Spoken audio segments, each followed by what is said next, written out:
How much of your time compounds like interest, and how much of it evaporates like steam? Are you inspired by a goal that feels impossible, or are you just grinding through your days, waiting for something to change? Time, like money, is not about how much you have. It's about how you use it. Without direction, both disappear. The analogy of time and money. Think of money.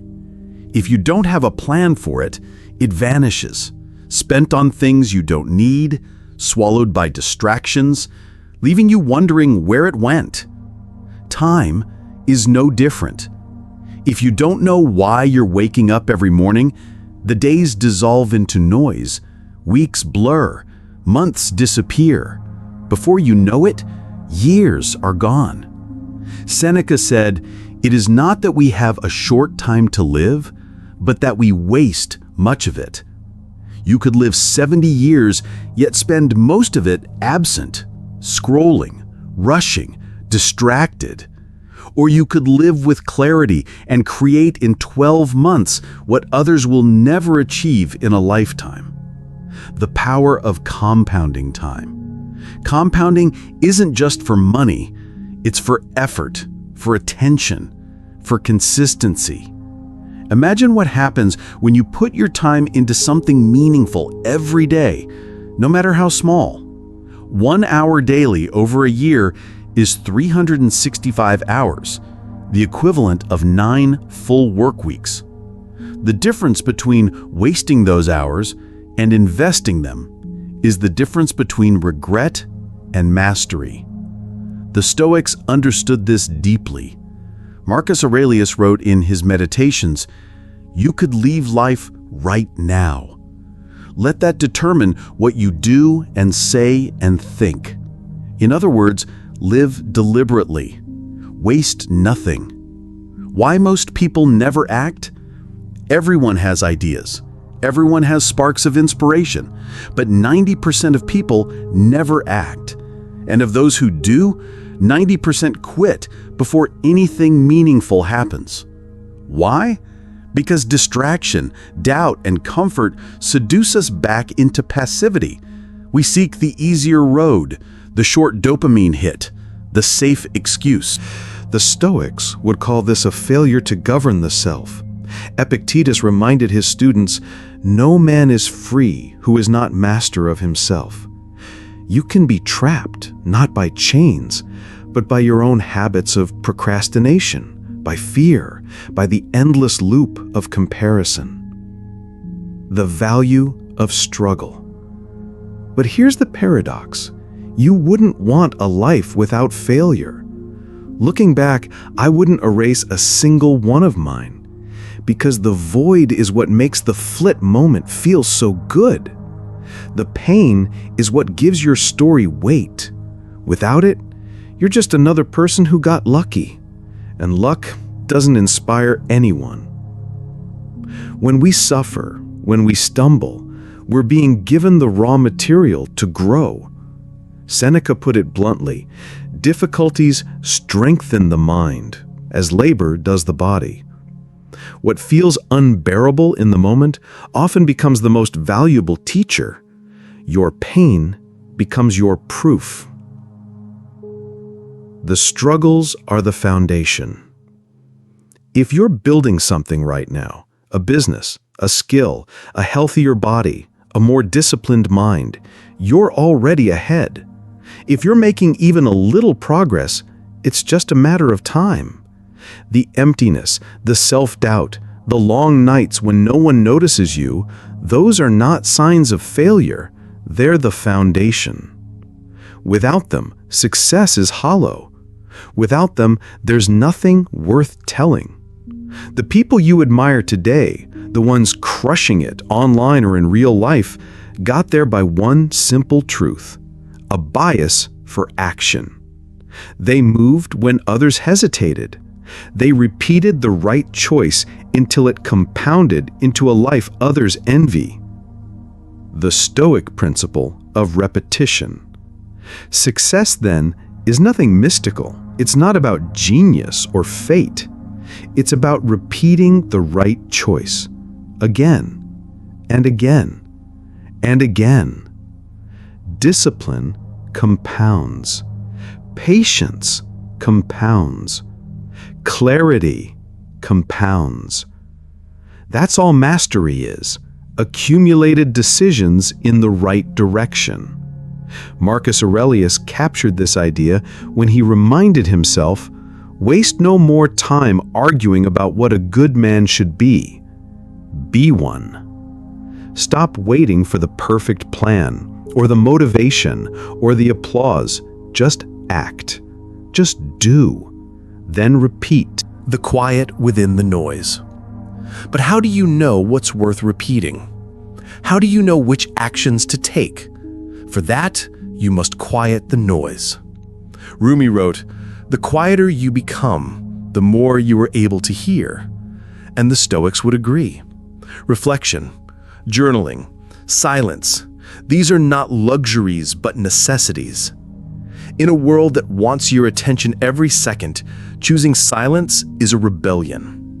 In the quiet, you discover your priorities. In the quiet, you uncover the courage to act. On praise and approval. Another trap is praise. We crave it. We check for it. We measure ourselves by likes, shares, applause. But the Stoics warned against this illusion. Praise others, they said. It will bring them peace. But do not expect praise yourself, because only when you release that need will you find peace of mind. As Marcus Aurelius reflected, ambition means tying your well-being to what other people say or do. Sanity means tying it to your own actions.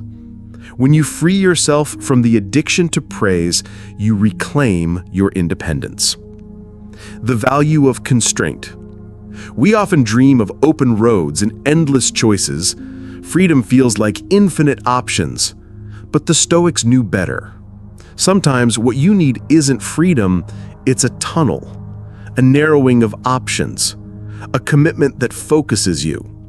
Because too many choices scatter attention, and scattered attention kills progress.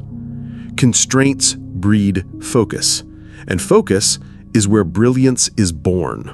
The relationship between genius and attention.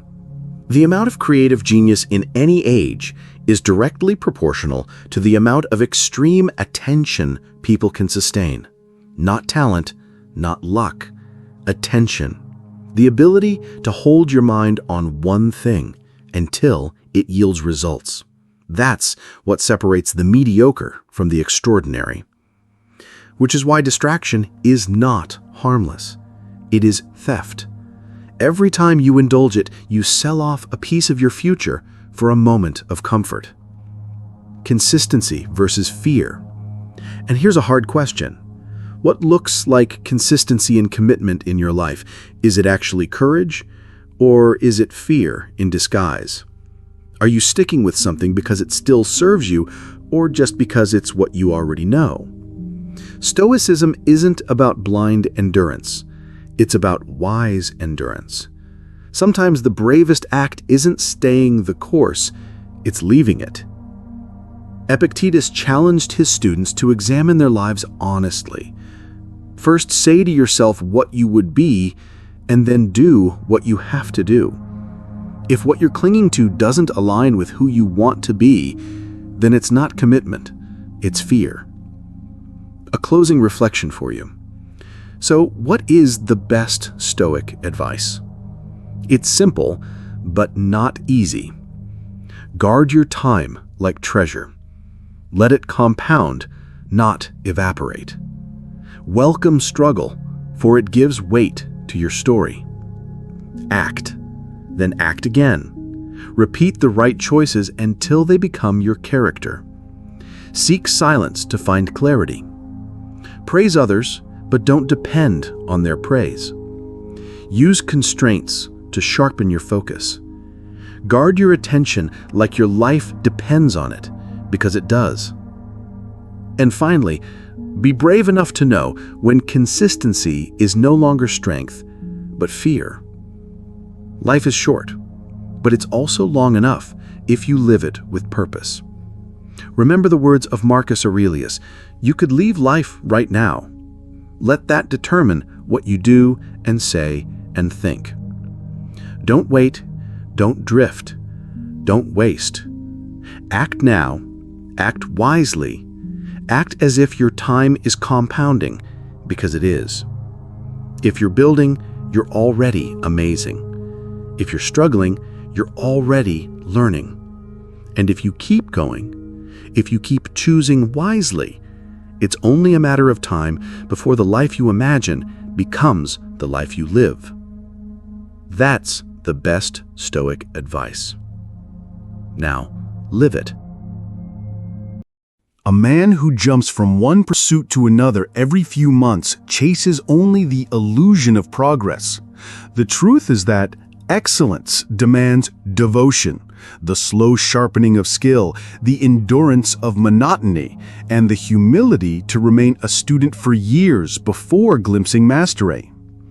Seneca warned that to be everywhere is to be nowhere, and this remains the disease of our age. Those who scatter their attention will never gather true strength. We disguise our fear of failure with constant beginnings, telling ourselves we are not ready, that tomorrow will bring the perfect conditions. But Epictetus would call this self-deception. He would remind us that hesitation is rarely about readiness, but about courage. The fear is not in the act itself, but in the possibility of giving everything and still falling short. Yet what greater failure is there than to live as one who never dared, one who chose safety over the dignity of the attempt? The Stoics would tell you that mastery, whether in craft, wealth, or wisdom, is never found in novelty, but in depth.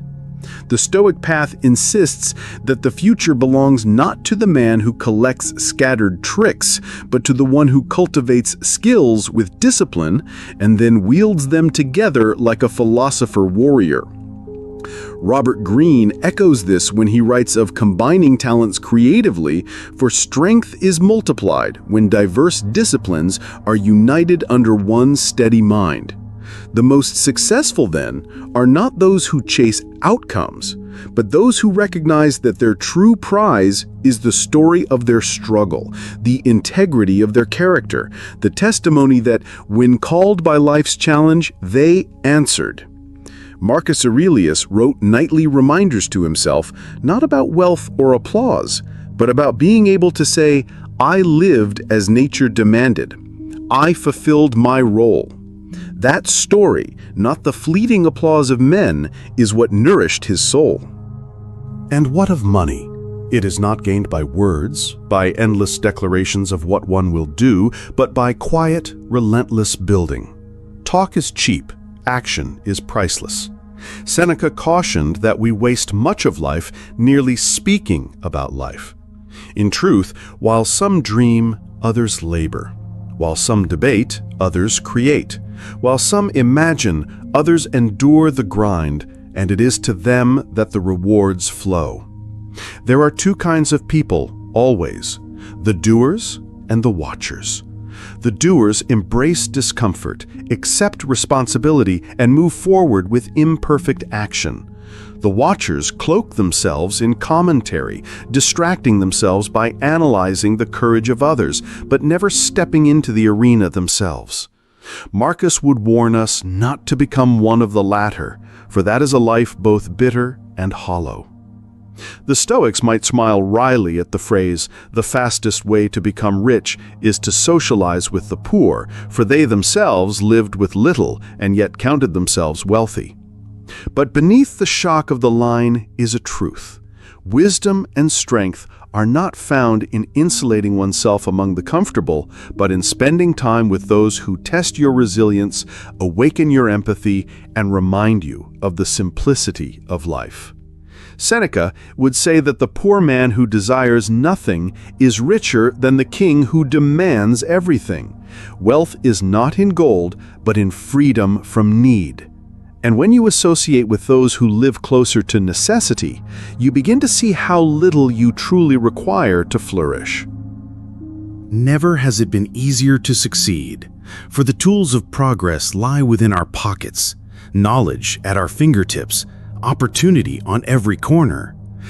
Yet never has it been harder to focus, for the distractions of the age are endless, engineered to scatter the mind. Epictetus would remind us that external things do not disturb us, only our judgments about them. But if you fail to discipline your attention, if you let your focus be captured by every glowing screen and fleeting notification, then you voluntarily surrender the only true wealth you own, your time. Success in this age belongs not to the most talented, but to the most undistracted. The Stoics would also warn of the danger of doing too much. The modern world worships the busy man, the one who appears in constant motion. But busyness is no proof of effectiveness. The price of attempting everything is mastery of nothing. Just as a blade grows dull if struck against too many surfaces, so too does the mind dull itself when divided into endless tasks. Marcus would say, if you seek tranquility, do less, or rather, do only what is essential. Simplicity, not accumulation, leads to strength. In commerce as in life, the Stoics would acknowledge that attention precedes influence. One may build a magnificent product, but if no eyes are turned toward it, it will gather dust. Thus, marketing is not vanity, but necessity, for without it, the value you create remains hidden. Yet they would caution, let your marketing be honest, let it be aligned with your true value, for deception may win a moment, but integrity wins a lifetime. As Marcus said, what is not good for the hive is not good for the bee. Impatience, the Stoics would say, is one of the costliest vices. The desire for shortcuts betrays an unwillingness to suffer through the natural rhythm of growth. Every attempt to leap past the process returns later as a heavier burden. Seneca observed that life's trials cannot be dodged, they can only be endured with courage. Thus, every time you try to rush the harvest, you weaken your character and guarantee future expense. The wise man accepts that what is great is never built quickly, and that time, rather than being an enemy, is the most faithful ally of mastery. The addiction to information is another sickness of our time, one that the Stoics would have seen with clarity. Reading endlessly, consuming ceaselessly, chasing one more insight, one more strategy, one more perspective, all while neglecting to apply what is already known. Seneca himself admitted that it is better to read deeply than widely, to truly digest one book than to skim through 1,000. Execution, not accumulation, is what separates the philosopher from the mere scholar. Epictetus taught that philosophy is not something to be discussed endlessly, but something to be lived. The one who acts on what he knows, however little that may be, is infinitely more powerful than the one who knows much but does nothing.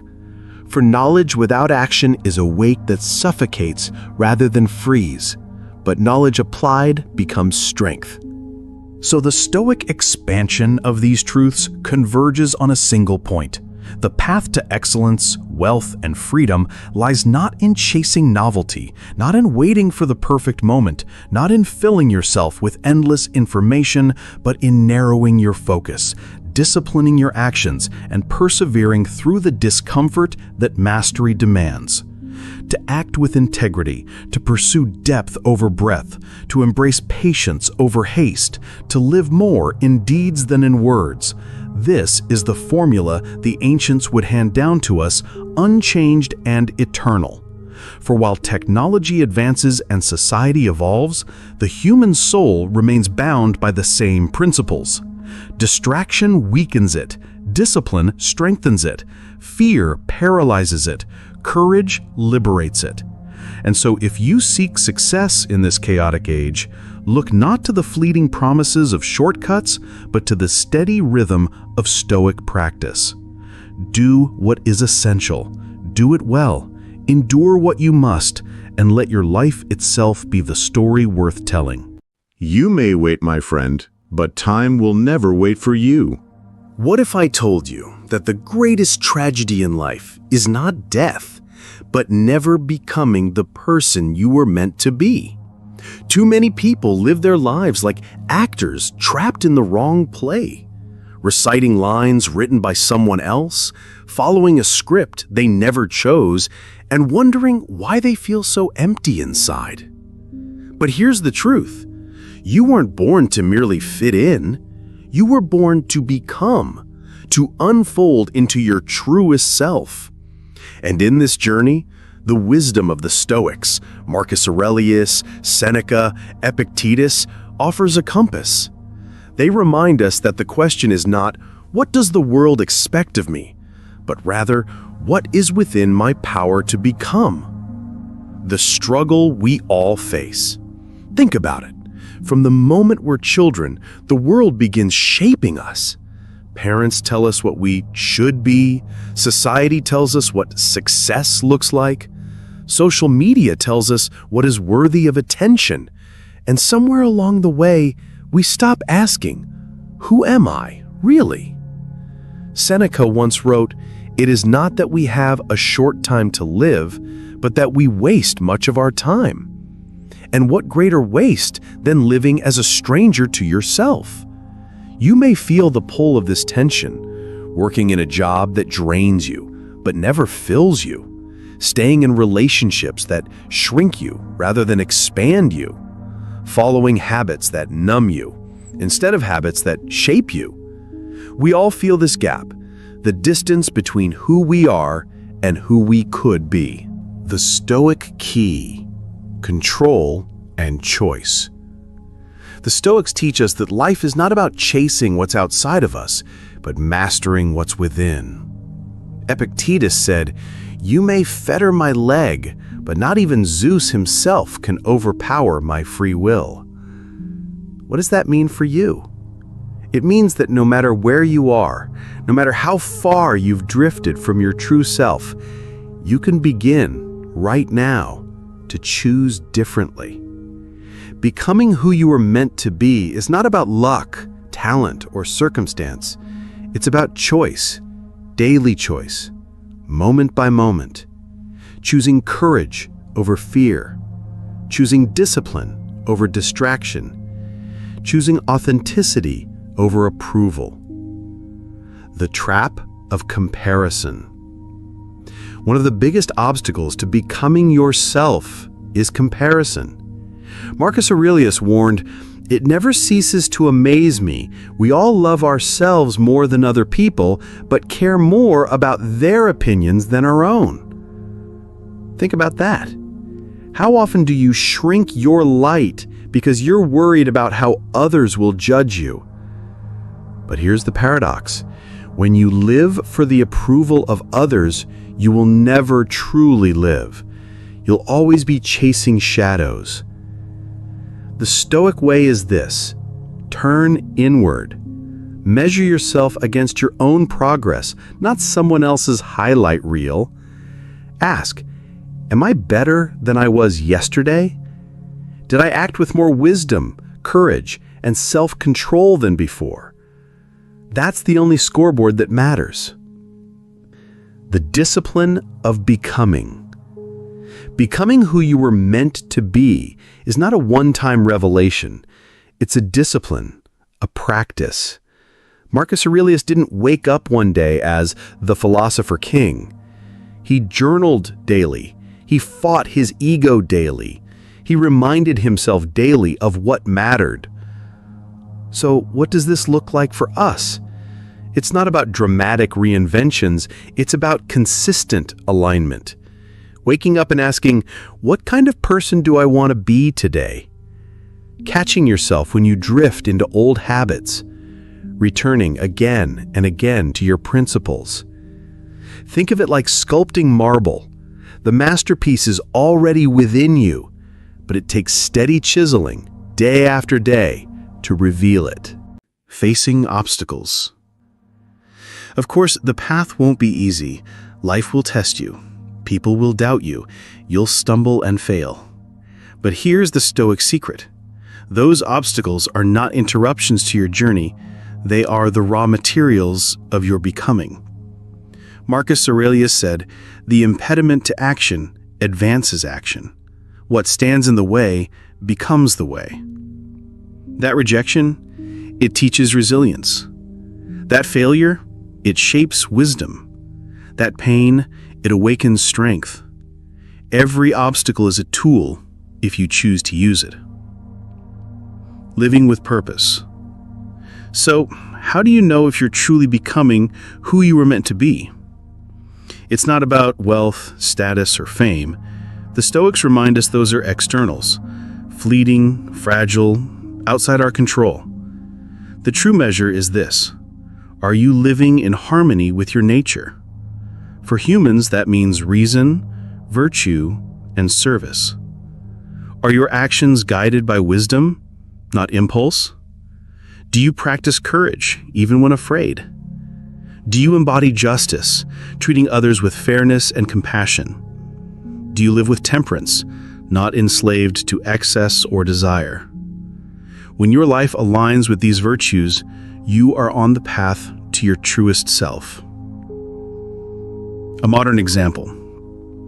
Let me give you a modern story. Imagine someone stuck in a corporate job they hate.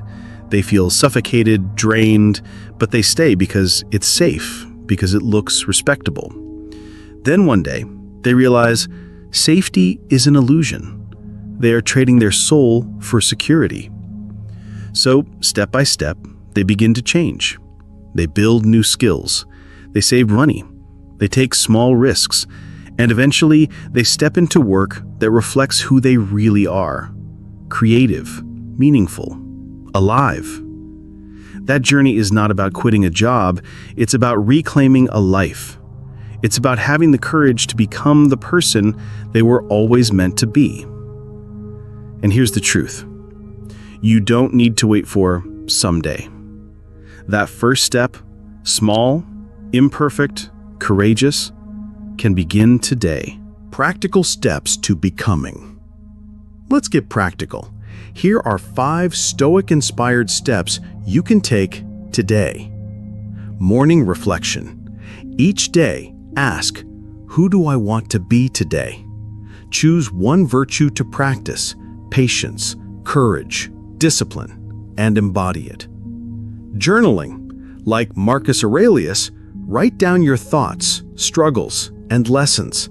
It's not for the world, it's for your growth. Voluntary discomfort. Practice hardship. Skip a meal, take a cold shower, walk instead of drive. Remind yourself that you need less than you think. This strengthens resilience. Seek alignment, not approval. Before making a decision, ask, does this align with my principles or just with others' expectations? Evening review. At night, reflect. Did I live today as the person I aspired to be? Learn, adjust, begin again tomorrow. The ultimate realization. Here's the paradox of becoming who you were meant to be. You're not creating yourself from nothing. You're uncovering what was already there. Like a seed becoming a tree, or marble revealing a statue, your potential is already within you. The task is simply to live it out, to let it unfold, to stop resisting it.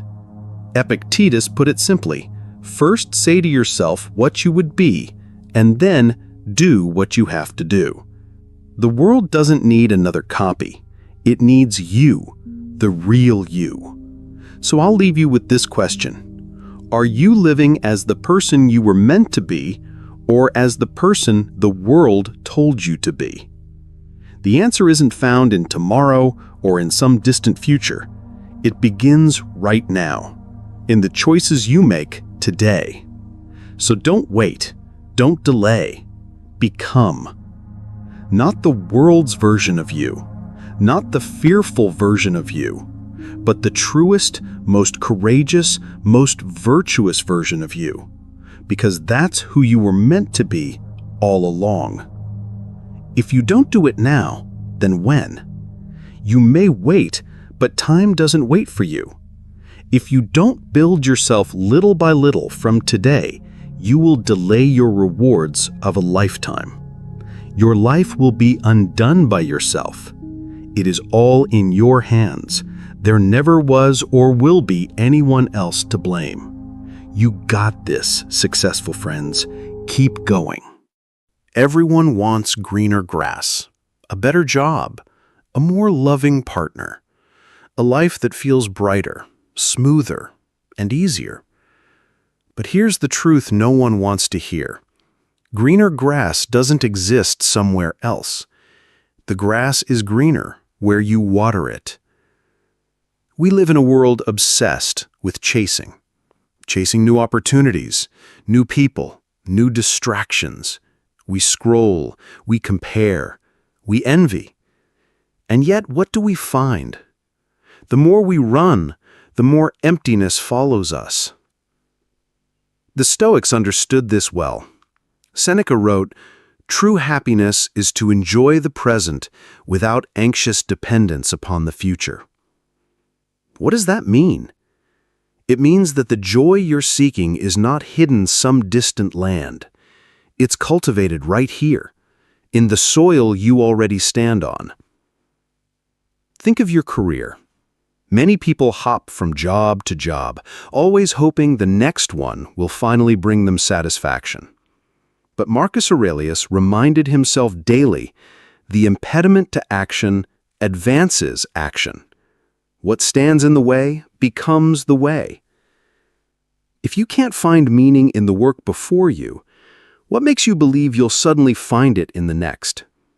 The secret is not in searching, it's in shaping. The same is true for relationships. In an age of swipes and endless options, people forget that love doesn't thrive because of novelty, but because of nourishment. You don't need someone new. You need to water the bond you already have with care, patience, and presence. Epictetus taught, "He is a wise man who does not grieve for the things which he has not, but rejoices for those which he has." Imagine how your connections would transform if you lived this truth daily. And then there's your health. So many wait for the perfect moment to change, when the stress lessens, when the schedule clears, when life feels easier. But life rarely grants such perfect conditions. The Stoics knew that. They taught us that discipline and consistency matter far more than circumstances. Your body, like a patch of grass, won't thrive because you dream about it. It thrives because you water it every single day. Running away from problems doesn't fix them. Nurturing solutions does. The hard soil you stand on might not be glamorous, but it is fertile if you choose to work it. Stop waiting for perfect circumstances. Start creating them. Happiness doesn't magically appear on the other side of change. It grows where effort meets consistency, where attention replaces neglect, where you choose to water what you already have instead of envying what others appear to possess. The question is not, where is the greener grass? The question is, what are you watering today? Every area of your life, your goals, your body, your relationships, your peace of mind will only flourish when you commit to nourishing them daily. As Marcus Aurelius put it, waste no more time arguing about what a good man should be. Be one. Don't dream about greener fields. Become the gardener of your own. So remember this, the grass isn't greener somewhere else. The grass is greener where you water it. Water your work, water your health, water your relationships, water your soul. Because the life you want isn't waiting somewhere far away. It's growing quietly, right beneath your feet. Gratitude and perception. There's another truth hidden in this idea of watering your own grass. It's not just about effort, but about perspective. You can water your garden daily, but if you never take the time to notice its growth, you'll always believe someone else's garden is better. This is where the Stoics give us one of their most powerful tools: gratitude. Marcus Aurelius often reminded himself to focus on what was already in his hands, not on what was missing. He wrote, "Do not indulge in dreams of having what you have not. Instead, reckon up the chief of the blessings you do possess, and then thankfully remember how you would crave them if they were not yours." Think about that for a moment.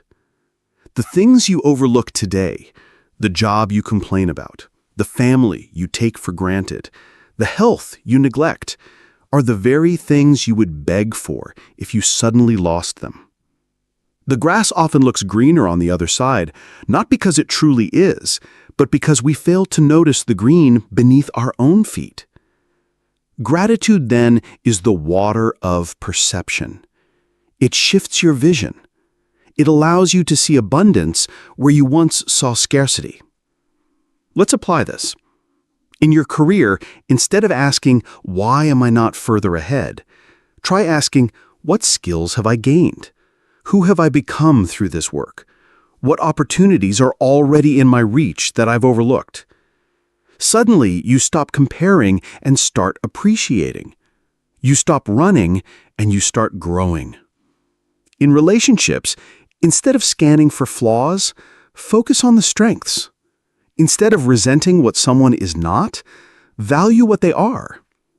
Seneca said, "A wise man is content with his lot, whatever it may be, without wishing for what he has not."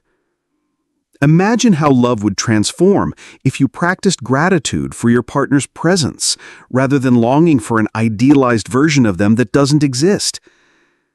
Even with your health, the fact that you woke up today, that your lungs filled with air, that your heart carried on beating without you asking, these are miracles we take for granted until they're gone. Epictetus put it bluntly, "Do not spoil what you have by desiring what you have not. Remember that what you now have was once among the things you only hoped for." Gratitude doesn't just make the grass greener, it makes you realize it was green all along. Here's the harsh truth. Envy is easy, gratitude is hard. It's easy to scroll through someone else's highlight reel and believe they've found paradise while you're stuck in the desert. But gratitude cuts through illusion. Gratitude anchors you. Gratitude reveals that happiness is not out there, it's cultivated by paying attention to what's already here. Think about a time you lost something precious, a friendship, a loved one, an opportunity. In the absence of that thing, didn't you see how valuable it really was? Why wait until loss forces your eyes open? Gratitude allows you to see now what others only recognize in hindsight. So here's your second challenge. Don't just water your grass with effort, water it with gratitude. Look at your life not through the lens of what's missing, but through the lens of what's already here. Because when you change the way you see, the grass you stand on becomes greener than you ever imagined. Most people don't want money. They want what they believe money will buy: freedom, peace, status, safety, time. And yet, paradoxically, the harder they chase money, the more enslaved they often become. You see this every day. Someone spends 80 hours a week grinding at a business they secretly despise. They tell themselves they're buying freedom. But each week, the chains only tighten. The dream of freedom retreats into the distance, like a mirage in the desert. Meanwhile, another person earns far less, but spends their days doing meaningful work, surrounded by people they respect, seeing their kids every night, sleeping deeply. Which of these two is truly rich? Marcus Aurelius once wrote, "Wealth consists not in having great possessions, but in having few wants." The world measures wealth in numbers, but Stoicism measures wealth in the quality of your soul. Let's explore this paradox through the lens of Stoicism, what money really means, how it deceives us, and how we can build a life where wealth serves us rather than enslaves us. The chains of fear and scarcity. Let's start with fear. Fear is the most common emotion tied to money. Fear of losing it, fear of not having enough, fear of falling behind. Epictetus warned us about this. He said, "Wealth consists not in having many possessions, but in having few wants." When you live in fear, you imagine your life as fragile, always one paycheck or one market crash away from disaster. You live like a soldier constantly bracing for battle. But here's the irony. Fear rarely prevents disaster. More often, it creates it. The fearful investor panics and sells at the bottom. The fearful worker clings to a toxic job. The fearful parent sacrifices presents with their children because they believe money will secure the family, all while the family itself drifts apart. Next, scarcity. Scarcity is a mindset that whispers, "There's never enough." Not enough money, not enough time, not enough security. Even billionaires suffer from this illusion. That's why you see people with more money than they can spend in 10 lifetimes, still grinding, still anxious, still empty. The Stoics countered this with the principle of enoughness. Marcus Aurelius said, "Very little is needed to make a happy life. It is all within yourself, in your way of thinking." Enoughness doesn't mean you stop working or that you reject money. It means you realize you already have what is essential: food, shelter, companionship, health. Everything beyond that is extra. When you cultivate enoughness, your nervous system calms. You stop treating life like a desperate race. You begin to see abundance in the ordinary. Comparison, the thief of joy. The third chain is comparison. When you chase money, you inevitably compare yourself to others. Am I richer than him? Am I more successful than her? Social media intensifies this, turning our minds into endless scoreboards. But comparison has no finish line. No matter where you stand, there will always be someone above you. The Stoics knew this. Seneca said, "It is not the man who has too little, but the man who craves more that is poor." A high money EQ shifts focus from comparison to connection. Instead of seeing others as rivals, you see them as fellow travelers. Instead of measuring your worth in status symbols, you measure it in relationships, in shared moments, in character. At the end of life, no one remembers your bank balance. They remember your presence, your love, your integrity. Escaping the money trap without escaping money. Here is the challenge. You cannot escape money. To live in the world, you need it. The question is not whether you need money, but how you relate to it. The Stoic approach is practical, grounded. Let's apply the practices you outlined with philosophical depth. 1. Set a freedom number, not a fantasy number. Don't aim to be rich. Aim to have enough to live your values. The Stoics asked, what do you actually require for a good life? Not for status, not for vanity, for a good life. Once you know your freedom number, you stop chasing infinity. 2. Practice financial mindfulness. Where your money goes reveals your values. If you spend endlessly on distractions, you are training yourself to value escape. If you spend on meaning, on tools for your craft, on experiences with loved ones, you reinforce a life aligned with virtue.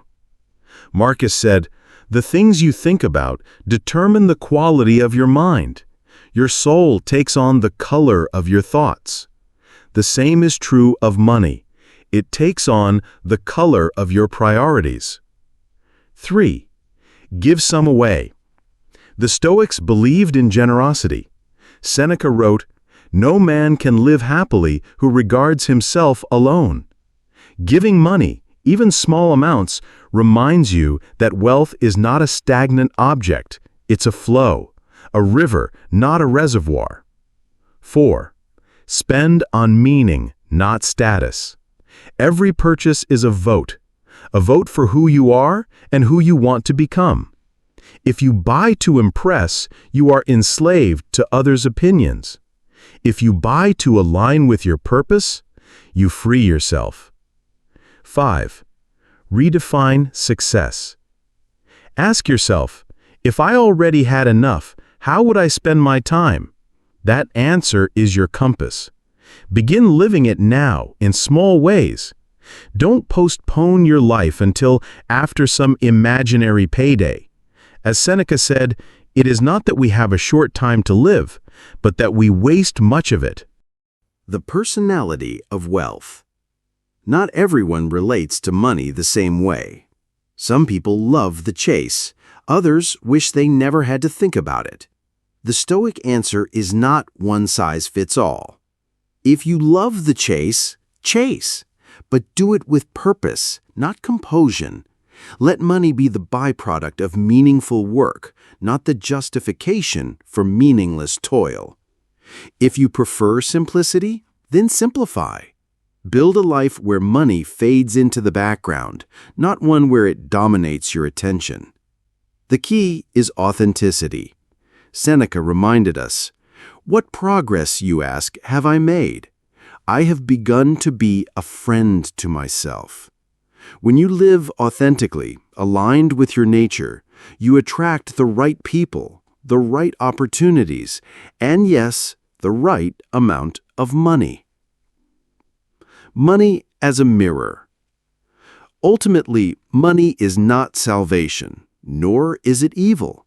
It is a mirror. It reflects your fears, your values, your vision. If you are anxious, money magnifies your anxiety. If you are generous, money magnifies your generosity. If you are vain, money magnifies your vanity. The Stoic task is not to reject money, nor to idolize it. It is to master yourself so that money reflects your virtues, not your vices. Epictetus said, "Wealth consists not in having great possessions, but in having few wants." True wealth is freedom, the freedom to live without fear, the freedom to spend time as you choose, the freedom to align your life with your values. You don't have to be rich to be free, but you do have to be free to truly enjoy whatever wealth you do have. Redefining richness. So, what is the Stoic definition of wealth? Not the number in your bank account, not the car in your driveway, not the title on your business card. Wealth is freedom. Wealth is enoughness. Wealth is the ability to sleep peacefully at night because your life aligns with your values. The Stoics invite us to stop asking, "How can I get rich?" and to start asking, "How can I be free?" When you shift from fear to purpose, from scarcity to enoughness, from comparison to connection, you don't just change your finances, you transform your experience of the world. That is real abundance. That is the Stoic path to wealth.